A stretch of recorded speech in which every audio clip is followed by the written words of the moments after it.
우리 함께 찬송하겠습니다. 찬송가 259장입니다. 찬송가 259장 예수 십자가에 흘린 피로써 우리 함께 찬송하겠습니다. 예수 십자가에 흘린 피로써 그대는 씻기어 있는가? 더러운 죄 희게 하는 능력을 그대는 참 의지하는가? 예수의 보혈로 그대는 씻기어 있는가? 마음속에 여러 가지 죄악이 깨끗이 씻기어 있는가? 주 예수와 밤낮으로 늘 함께 그대는 행동을 하는가? 아무 때나 어디서나 그대는 십자가 붙들고 있는가? 예수의 보혈로 그대는 씻기어 있는가? 마음속에 여러 가지 죄악이 깨끗이 씻기어 있는가? 주님 예수 다시 올 때 그대는 영접할 예복이 있는가? 그대 몸은 거룩한 곳 성국에 들어갈 준비가 됐는가? 예수의 보혈로 그대는 씻기어 있는가? 마음속에 여러 가지 죄악이 깨끗이 씻기어 있는가? 모든 죄에 더러워진 예복을 주 앞에 지금 다 벗어서 샘물같이 솟아나는 보혈로 눈보다 더 이게 씻으라. 예수의 보혈로 그대는 씻기어 있는가? 마음속에 여러 가지 죄악이 깨끗이 씻기어 있는가? 아멘. 기도하겠습니다. 아버지 하나님 감사합니다. 언제나 우리 주 예수 그리스도의 보혈의 피를 성령을 통해서 우리 심령 가운데 우리의 삶 가운데 아버지 힘있게 흘려주셔서 아버지 하나님 앞에 죄를 고백하고 깨끗이 씻김 받을 수 있도록 인도해 주셔서 정말 감사합니다. 날마다 무거운 짐 주님 앞에 내려놓아서 아버지 하나님께서 기뻐하시는 삶, 하나님께서 인정하시는 삶, 아버지 하나님 진정으로 아버지 하늘 상급 아버지 쌓아놓는 삶으로 날마다 저희 모두를 인도해 주시고 붙잡아 주옵소서. 아버지 하나님께서 우리의 모든 생사와 복주장 하시고 아버지 하나님 모든 일들 또한 책임져 주십니다. 오늘도 믿는 믿음으로 아버지 순간순간 주님 안에서 만족하고 자족하고 감사하고 주님과 함께 동행하는 저희 모든 성도님들 될 수 있도록 은총 베풀어 주옵소서. 오늘도 아버지 하나님 전하는 자 듣는 자 아버지 하나님의 강권적인 은혜 가운데 묶어주시고 아버지 하나님께서 홀로 영광 받아 주옵소서. 예수 그리스도의 귀하신 이름으로 기도합니다. 아멘. 하나님 말씀 예레미야서 9장 23절로 26절입니다. 예레미야서 9장 23절로 26절 말씀 제가 읽습니다. 여호와께서 이와 같이 말씀하시되 지혜로운 자는 그의 지혜를 자랑하지 말라. 용사는 그의 용맹을 자랑하지 말라. 부자는 그의 부함을 자랑하지 말라. 자랑하는 자는 이것으로 자랑할지니 곧 명철하여 나를 아는 것과 나 여호와는 사랑과 정의와 공의를 땅에 행하는 자인 줄 깨닫는 것이라. 나는 이 일을 기뻐하노라. 여호와의 말씀이니라. 여호와의 말씀이니라. 보라, 날이 이르면 할례 받은 자와 할례 받지 못한 자를 내가 다 벌하리니 곧 애굽과 유다와 에돔과 암몬 자손과 모압과 및 광야에 살면서 살적을 깎은 자들에게라. 무릇 모든 민족은 할례를 받지 못하였고 이스라엘은 마음의 할례를 받지 못하였느니라 하셨느니라. 아멘. 하나님께서 세상을 창조하셨고요. 세상을 하나님 나라로 만들어 가시는 데 있어서 하나님께서 들어 사용하시는 통로가 이스라엘 백성이었습니다. 이스라엘 백성들을 통해서 하나님의 나라가 확장되기를 원하셨고요. 하나님의 나라를 이스라엘을 통해서 하나님은 세상에 드러내 보여주기를 원하셨어요. 이것이 이스라엘 백성들을 선택하여 부르시고 또 하나님의 나라를 이루시고요. 특별히 하나님의 말씀으로 양육하시고 번성하게 하신 하나님의 계획이었죠. 그러나 이스라엘 백성들은요, 하나님의 이 계획을 제대로 깨닫지 못했습니다. 하나님이 우리를 특별하게 사랑하시고 아주 특별히 여기셔서 불러주셨다. 이것 한 가지만을 받아들였어요. 그래서 내가 이 땅에서 잘 먹고 잘 사는 것, 내가 복 받는 것으로만 하나님과의 관계를 이해하고요. 거기에만 집중해서 살았던 거예요. 그러다 보니까 그들은요, 하나님은 우리를 선택하셨어. 우리는 선택받은 민족이야. 세상에서 아주 특별한 민족이야. 이 생각만 끝까지 붙잡고 살았던 거죠. 그렇다면 하나님께서 자신들을 그렇게 특별하게 여기신다는 것을 알았다면 이스라엘 백성들도요, 하나님을 특별하게 여겨야 마땅한 것 아니겠습니까? 그런데 그들은요, 하나님께서 자신들을 특별히 생각하고 자신들을 지켜준다라고 하는 것만 생각하고 자신들은 하나님의 그러한 사랑과 보살핌을 받아 누리는 자들이 마땅히 가져야 되는 마음, 하다못해 예의까지도 전혀 생각하지 않았어요. 여러분, 이것은요, 사람과 사람과의 관계에서도 배은망덕한 거잖아요. 이런 마음을 가지고 이스라엘 백성들이 살아왔는데도 불구하고 하나님께서는요, 그 배은망덕한 그들을 내치지 않으셨습니다. 그래도 너희는 내 백성이야. 그래도 너희는 내 자녀들이야. 나에게로 돌아오면 너희가 그 전에 행했던 배은망덕한 모든 것들 나는 기억하지 않을 거야. 나는 그런 하나님이야. 그러면서 계속해서 이스라엘 백성들에게 하나님의 말씀을 베풀어 주신 거죠. 하나님께서 이스라엘 백성들과 관계를 계속해서 이어가신 것은요, 하나님의 신실하심과 변함없는 사랑 때문이었지, 이스라엘 백성들에게 어떤 선한 원인을 찾을 수 있었기 때문이 아닌 것입니다. 하나님께서 이스라엘 백성들과의 관계를 통해서 오늘을 살아가는 우리에게 보여주고 싶으신 것이 있다고 생각해요. 하나님의 성품과 하나님의 일하심이 어떠한가, 이거 보여주고자 원하셨다고 생각합니다. 하나님은요, 우리에게도 끊임없이 이 사랑을 베풀어 주고 계세요. 이 신실하심을 계속해서 드러내 보여주고 계시거든요. 그렇기 때문에 우리가 배은망덕한 삶을 살아가더라도 계속해서 하나님의 구원 안에 우리가 들어와 있게 된 것 아니겠습니까? 그래서요, 성경은요, 이스라엘 백성들의 완악함과 배은망덕함에 집중하기보다는 하나님의 선하심, 신실하심, 변함이 없으심, 사랑이 많으심, 죽기까지 사랑하심을 보여주고 계시다고 생각합니다. 사람은 변함이 없어요. 죄성은요, 끊임없이 이어지고 있거든요. 그러나 이 죄성에도 불구하고 온 인류를 지금까지 구원 역사 안에 불러들이고 계신 하나님의 일하심 덕분에 우리가 교회를 이루고 살고 있고요, 영원한 생명을 받아 누리고 있다라고 하는 것이 이스라엘 백성들과 하나님과의 관계를 통해서 우리가 받아 누려야 하는 은혜라고 생각합니다. 하나님은요, 이와 같은 마음으로 이스라엘 백성들뿐만 아니라 지금 온 인류에게 오늘 말씀을 주고 계세요. 23절 말씀 봅니다.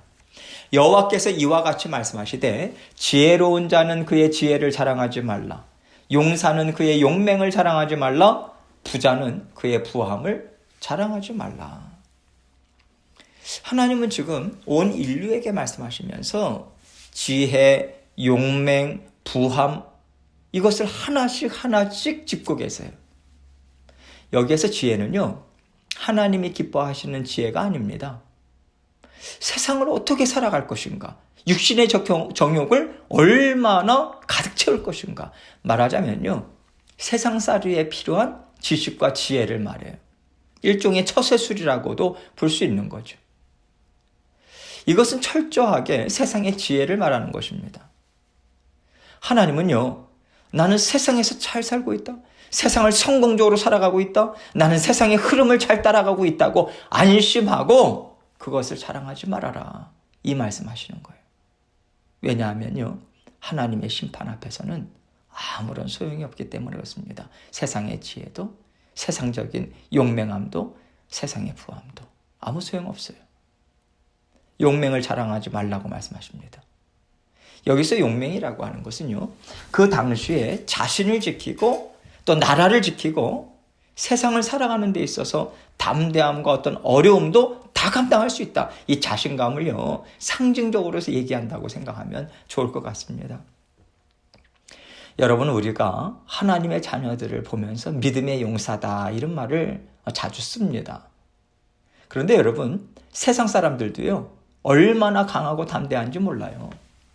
그들은요, 넘어지고 쓰러져도 포기하지 않아요.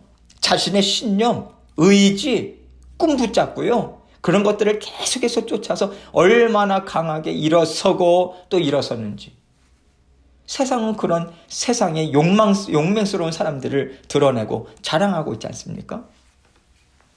거기에 비해서 하나님의 자녀들은요, 어떻게 보면 하나님에 대한 사랑과 믿음이 얼마나 그렇게 연약한지 몰라요. 쉽게 넘어지고, 쉽게 상처받고, 쉽게 불평하고, 쉽게 소망을 놓쳐버리잖아요. 세상의 용맹스러운 사람들과 믿음의 용사들을 비교해 볼 때 참 부끄러운 것이 많은 것은 사실입니다. 그러나 하나님은요, 그만큼 강한 세상 사람들이 많이 있지만 그것 또한 하나님 앞에서는 자랑할 거 하나도 못 된다. 하나님의 심판 앞에서 심판을 그러한 것들이 있다고 해서 피할 수 있는 것이 아니다. 이것을 얘기해주고 있는 거죠. 또한 부자는 그의 부함을 자랑하지 말라. 이렇게 말씀하고 있습니다. 여러분, 세상의 부한 자들이 얼마나 강한지 너무도 잘 알고 있잖아요.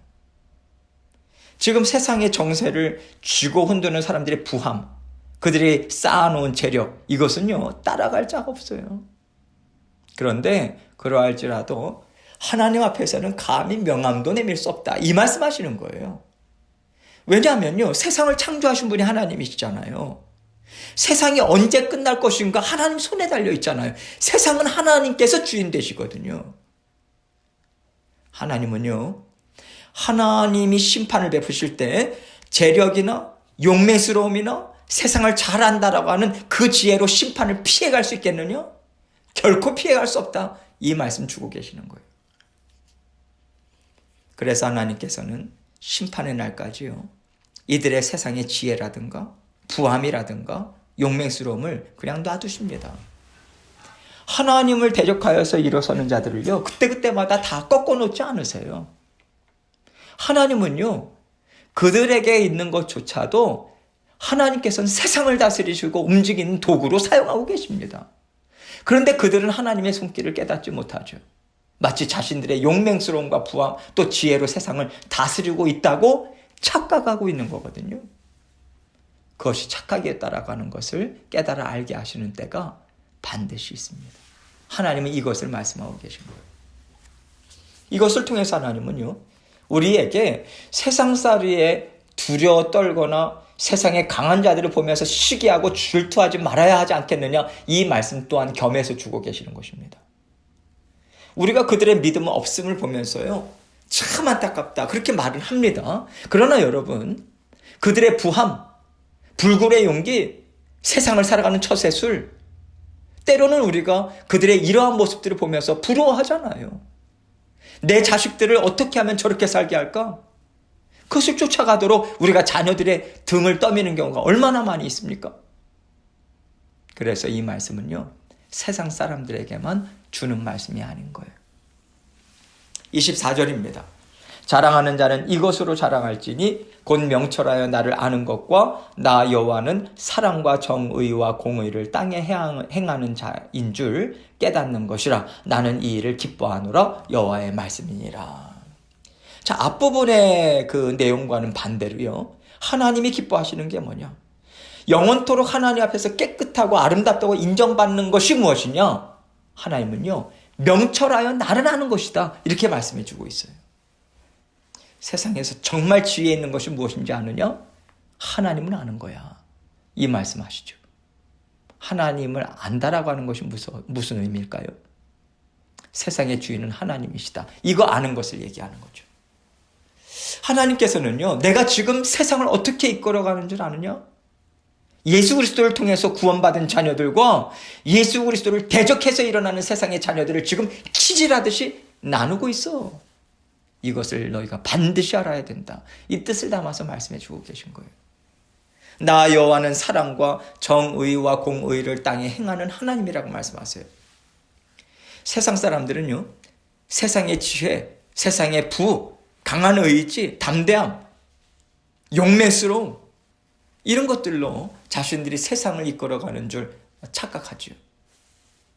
그러나 하나님께서는 지금 나는 사랑과 정의와 공의로 다스리고 있다. 이 말씀 주고 계시는 거예요. 하나님은요, 변함없는 사랑, 풍성한 사랑으로 세상을 하나님 품으로 끌어당기고 계시다는 거예요. 다시 말해서 하나님의 사랑을 깨닫고 의지하고 바라고 기뻐하는 심령들을 다 끌어모으고 계시다는 것이고요. 그들을 통해서 하나님 나라를 만들어가고 있다, 이루어가고 있다, 이 얘기하시는 것입니다. 또 정의와 공의를 행하신다, 이렇게 말씀하고 계시죠. 하다못해 여러분, 하나님의 자녀들 중에도요, 이 세상에 정의가 있냐, 하나님의 공의가 어디 있냐, 낙심하고요, 비웃는 사람들이 많이 있어요. 그러나 하나님은 무엇이라고 말씀하십니까? 예수 그리스도가 정의 아닌가요? 예수 그리스도가 이 땅의 공의 아닌가요? 이것을 그들이 알 때가 반드시 있다고 말씀하시는 거예요. 예수 그리스도가 이 땅에 살아 계시기 때문에 예수 그리스도가 정의인 곳이고 예수 그리스도가 심판의 기준이 될 것이다, 이 말인 거죠. 세상의 정의가 그렇다면 있는 것입니까? 없는 것입니까? 있어요. 공의는요, 당연히 있죠. 예수 그리스도께서 지금 살아 계시잖아요. 모든 믿음의 심령들 가운데 살아 계시잖아요. 그래서 믿는 자녀들은요, 아니 뭐 세상에 정의가 어디 있어? 하나님은 왜 이렇게 오래 참으셔? 하나님은 왜 심판 안 하셔? 이렇게 말하면 안 돼요. 하나님은 우리 한 심령 한 심령을 다 들여다보고 계십니다. 예수 그리스도께서 우리의 심판주로 지금 대기하고 계세요. 오래 참고 계시죠. 그렇기 때문에 이것을 믿는 우리는요, 이 세상에 예수 그리스도가 살아계시기 때문에 정의와 공의는 온 땅 가득 채워지고 있다, 이거 선포하면서 살아가야 돼요. 하나님은 이 믿음으로 살아가는 자들을 기뻐하시는 것이고요, 이 믿음을 갖고 행하는 모든 것들이 다 하나님께 영광을 올려드리는 것입니다. 이것이 하나님이 기뻐 받으시는 열매를 올려드리는 것이니 이렇게 살아라, 이것을 지금 가르쳐 주고 계신 거죠. 25절로 26절입니다. 여호와의 말씀이니라. 보라, 날이 이르면 할례 받은 자와 할례 받지 못한 자를 내가 다 벌하리니 곧 애굽과 유다와 에돔과 암몬 자손과 모압과 및 광야에 살면서 살적을 깎은 자들에게라. 무릇 모든 민족은 할례를 받지 못하였고 이스라엘은 마음에 할례를 받지 못하였느니라 하셨느니라. 이 말씀은요, 하나님께서 심판하시는 날이 반드시 있다는 거예요. 그런데 심판하시는 날은 어떤 날인가? 하나님께서 고르고 갈라내시는 날이다. 알곡과 쭉정이, 양과 염소, 갈라내시는 날이에요. 그러나 하나님은요, 할례 받았냐? 할례 받지 못하였느냐? 이 말씀하시는 거 아니에요. 할례 받은 자나 할례 받지 못한 자든 다 상관이 없다, 그거예요. 세상 사람들이 보는 기준과는 아무 상관이 없다는 말씀을 주고 계신 거죠. 하나님은요, 눈에 보이지 않는 것, 다시 말해서 마음의 할례를 얘기하고 계시거든요. 아니, 누가 마음의 할례를 받았는지 볼 수 있겠습니까? 아무도 못 봐요. 눈으로는 분간을 할 수가 없어요. 하나님은요, 눈에 보이는 것 가지고 심판을 피하거나 하나님 앞에 구원을 얻을 것이라고 생각하지 말아라, 이 말씀을 주고 계시는 거예요. 오직 우리 마음에 살아계신 예수 그리스도, 우리 마음에 새겨진 하나님의 말씀, 이것만이 우리가 심판을 피할 수 있는 것이고요, 하나님 앞에 상급을 받을 수 있는 것임을 하나님은 분명히 알려주고 계신 거죠. 그래서 우리가 세상을 살아가면서 내가 하나님 앞에서 구원을 얻었다, 이거 외에 난 좋은 집 가졌어, 난 이런저런 세상의 복을 받았어, 이렇게 다른 것을 자랑하지 말아야 합니다. 내 심령에 예수 그리스도의 십자가 보혈이 얼만큼 흘러넘치고 있는가, 이것에만 우리는 집중해야 돼요. 한 걸음 더 나아가서요. 내가 오늘 하나님의 말씀으로 깨달은 것 갖고도 자랑하지 말아야 돼요. 왜냐하면요. 깨달았으면 열매를 맺는 게 중요하기 때문에 그렇습니다. 열매가 무엇입니까? 하나님께서 나를 구원해 주셨어. 나에게 새 생명 주셨어. 이것에 대한 감사와 기쁨과 만족이 있는가? 이것을 살펴보는 거죠. 하나님의 말씀은요. 열매까지 맺어야 되는 것이지 단지 깨달아 알았다라고 하는 것으로 만족하면 안 되는 거예요. 그것은 교만이죠. 자기 지식과 자기 지혜를 자랑하는 거예요. 하나님 말씀을 깨달았다면 오늘 내가 어떻게 살아야 할 것인가? 살아가는 삶에 있어서 예수 그리스도의 향기가 드러나야 돼요. 그 예수 그리스도의 향기를 오늘 본문 말씀에서는 뭐라고 말씀하시냐면 나 여호와는 사랑과 공의를 땅에 행하는 자인 줄 깨달아 알고 하나님의 사랑을 드러내고 하나님의 정의를 보여주는 삶이 너에게 반드시 있어야 된다. 이렇게 말씀하십니다. 그럴 때 세상이 나를 통해서 하나님을 보고요. 나를 통해서 하나님의 말씀이 참으로 아름답다는 인정함이 온 땅에 가득 채워질 것이기 때문에 하나님은 이것이 바로 우리 믿음의 자녀들에게 원하시는 것이라고, 이것을 이스라엘 백성들에게 원하셨다고 말씀을 주고 계십니다. 그렇다면 하나님과 함께 살아가는 우리가 날마다 집중해야 되는 것이 무엇이겠습니까? 내가 하나님 한 분만으로 만족하고 감사하고 기뻐하는가? 이것이 우리의 믿음의 잣대여야 되고요. 이것이 하나님을 사랑하는 정도를 재는 지표라고 하는 것을 알고 살아내야죠. 하나님 한 분만으로 만족하십니까? 아니면 이것도 없고 저것도 없다고 낙심하고 계십니까? 오직 예수 그리스도 한 분만으로 만족하고 기뻐하는 것에 초점을 맞추시고 오늘 하루도 하나님의 은혜 가운데 기뻐하시고 즐거워하시는 저와 여러분이 되시길 주님의 이름으로 축원합니다. 함께 기도하겠습니다. 하나님께서 예수 그리스도의 향기, 그 향기는 하나님의 말씀을 믿고 이 땅에서 하나님의 성품을 하나하나 살아내는 것, 그것이 진정한 하나님이 기뻐하시는 열매 맺는 삶인 것입니다. 그 열매 마음껏 올려드리는 저희 모두가 될 수 있도록 도와주옵소서. 위에서 먼저 하나님 앞에 기도하고 또 각자 기도 제목 가지고 주님 앞에 나아가도록 하겠습니다. 기도하시겠습니다.